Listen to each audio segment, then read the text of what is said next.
Have you ever been sitting on your couch watching a football game with 22 talented student athletes on the field and wondered why they don't get paid? If so, then you are not alone. Hundreds of Americans also wonder the same thing. College football is one of the most profitable enterprises in the United States, but the players who people come to see don't get paid for their play. The treatment of college football players is unfair, which is why college football players should be paid. These players should be paid because the universities and college athletic programs have enough money to pay them. It will teach the players financial responsibility, and their football careers can be short. All of these reasons, plus more, that they should be paid for their play outweigh the reasons that they shouldn't. The main reason why college athletes should be paid is the colleges and universities have enough money to pay them. Every single Saturday in the fall, thousands of fans pour into football stadiums or sit at their TVs and watch football. For example, in 2011, the University of Texas at Austin generated over $100 million in revenue due to television deals, merchandise, and ticket sales.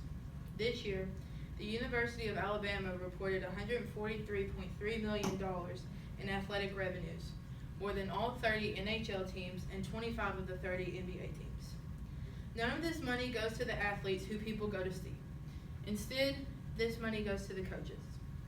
Last year, the average salary for a BCS-eligible coach was $2.5 million.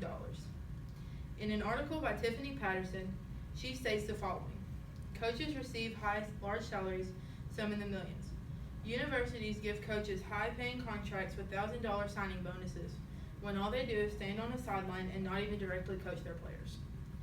Forbes reported in December of 2017 that the University of Alabama's football coach, Nick Saban's new contract will pay him over $7 million per year from his university. Colleges' cable and network television deals alone add millions of dollars to the profits of individual collegiate programs. In 2008, Ohio State University made $15,799,713 in revenue from just their media rights. A little bit closer to home, the Kentucky Wildcats football team generated over $7.5 million that same year for their university from their media rights. Instead of giving all the profits to the coaches, athletic departments should give the players the money, maybe not in the form of cash, but the money made could go to helping their families, paying for their meals, or helping them pay for books. If these players would be paid for their play, it would teach them financial responsibility. Most of these student athletes come from working or lower class families and have never had a lot of extra money around the house. In an article called Top 10 Reasons College Athletes Should Be Paid, the author claims, many people come from working class households and experience the shock of jumping up several income brackets when they sign their first NFL contract. Anything these players learn about saving money or about money in general could go a long way in ensuring that they will be responsible with their money they receive from their professional contracts. The ESPN documentary Broke gave an inside view of the financial woes of many professional athletes, noting that around 60% of NFL players are broke within 5 years of their retirement. If college athletes got paid in college, while it would not be the same as it would be in the pros, it would go a long way to teach responsibility and is a good way to earn money while you can, instead of hoping that you get drafted or you don't get hurt. That is another reason why the college athletes should be paid. Their careers can be short. Football is one of the main contact sports in the world, with former players reporting memory loss from head trauma, concussions left and right, and even worse, career-ending injuries and surgeries. With all these injuries, there is no guarantee that they are even going to make it to the pros. And if they do, they still have a possibility of having a career-ending injury. Playing college football comes at a cost that can have a big impact on their ability to make money in the NFL, says Craig Keolani. Injury is not the only risk. There is also the risk of never making it to the pros after college.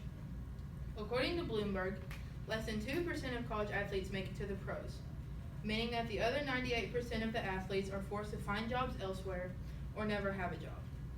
And while they are going to college for free, a lot of these players have useless degrees in order to maintain their eligibility that will not get them a job.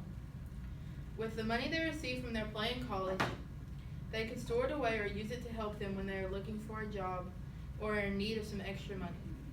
Also, college football players put their bodies on the line each game. There have been instances of players becoming paralyzed by hits or tackles on football fields. These athletes are sacrificing their bodies and physical health at a chance to play the game they love and possibly make it to the professional level.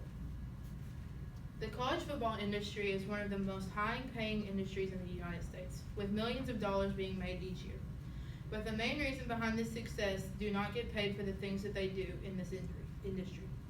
This is why college football players should get paid, because colleges have enough money to, and if they receive money in college, it can teach them financial responsibility, and football careers can be short, so why not make the money while they can?